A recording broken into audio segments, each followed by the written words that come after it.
त्यांनाच आणि मोठ्या प्रमाणात उत्साहाचं वातावरण या ठिकाणी पाहायला मिळतं. का वाटतं येणाऱ्या काळात पाहायला गेलं तर संस्कृती जपण्याचं काम तुम्ही करता आणि लोक देखील या स्टेजवरती या ठिकाणी तुमच्या सोबत परफॉर्मन्स करत होते. हो, नाही छान वाटतं आणि जास्ती करून आनंद काय होतो की महिला वर स्टेजवर येऊन डान्स करतात आणि प्रतिसाद देतात ना, ते खूप छान वाटतं.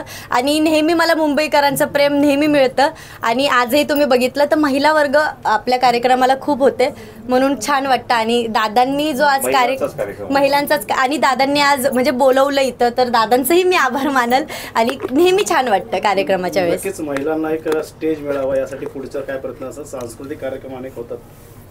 ज्या महिलांना म्हणजे डान्स क्षेत्रात म्हणजे ह्या क्षेत्रात जर इंटरेस्ट असेल तर त्यांना का नाही स्टेज मिळावा, का त्यांना म्हणजे उलट चांगलं आहे की ते पुढं जातील, आवडेल मला.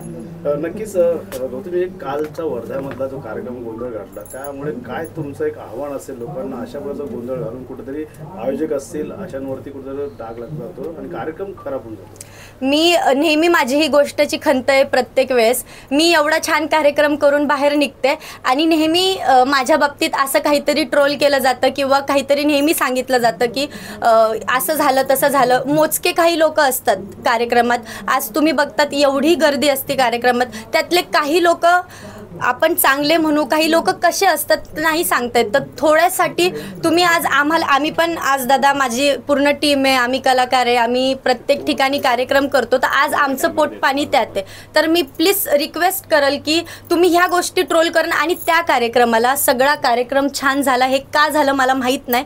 आमचा जनसेटचा पण प्रॉब्लेम झाला होता आणि बराच वेळ म्हणजे 5 मिनिटं तरी कार्यक्रम थोडा थांबला होता, पण बाकी सगळं छान झालं. मी मस्त छान बोलून वगैरे आमचा कार्यक्रम होऊन मी तिथून निघाले. पुढचं काय असणारे आव्हान लोकांना, तुमच्या प्रेक्षकांना काय आव्हान असेल अशा वेळेस सांस्कृतिक कार्यक्रम होतात? गौतमी पाटील सर्वांची आवडते आहे, परंतु गौतमीला कुठेतरी जे आहे उत्साहाच्या भरात ठेस पोहोचवली जाते किंवा कार्यक्रमाला कुठेतरी डाग लागला जातो. मी फक्त त्या प्रेक्षकांना एकच म्हणल, तुम्ही कार्यक्रमाला येता, तुम्ही तुमचं काही एन्जॉय करायला येतात, कला बघायला येत असतील तर तुम्ही प्लीज थोडंसं शांततेत कार्यक्रम पूर्ण बघा. तुम्हाला गडबड गोंधळ करायचा असेल तर असं करू नका, नाहीतर येऊ नका. पण प्लीज सगळ्यांनी आहे ना, म्हणजे कार्यक्रमाला आलेत ना तर व्यवस्थित कार्यक्रम पार पाडू द्या, असं करू नका. गौतमी, नवीन तुझं गाणं चर्चेत आहे सध्या, रील देखील मोठ्या प्रमाणात व्हायरल होते लावणीची, त्याबद्दल?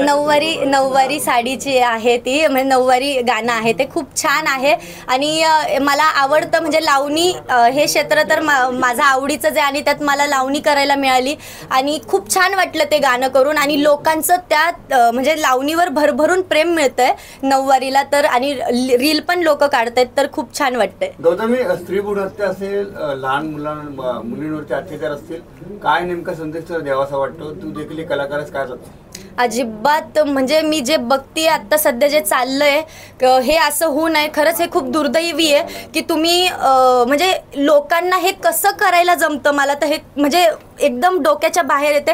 पण प्लीज मी खरंच मनापासून रिक्वेस्ट करते, काही लोकांना ज्यांचा असं काही विचार असेल तर प्लीज ह्या गोष्टी टाळा, ह्या करू नका. आज त्यांचे घरातले लोक आहेत, आज त्यांना काय फील होत असणार आहे. एक मुलीसोबत तुम्ही असे अत्याचार करू नका आणि हे नाही झालं पाहिजे, हे थांबवलं पाहिजे. ताबडतोब यावर काहीतरी कठोर कारवाई झाली पाहिजे. बस माझं एवढंच म्हणणं आहे, कठोरवर कठोर कारवाई झाली पाहिजे यावर. गौतमीचे फॅन वाढले, येणाऱ्या काळात कुठला चित्रपट, हिंदी चित्रपटची का ऑफर?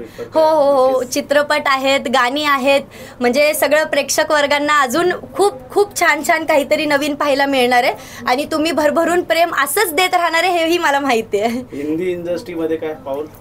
नाही, हिंदी तर नाही अजून. मराठी पुढे? मराठी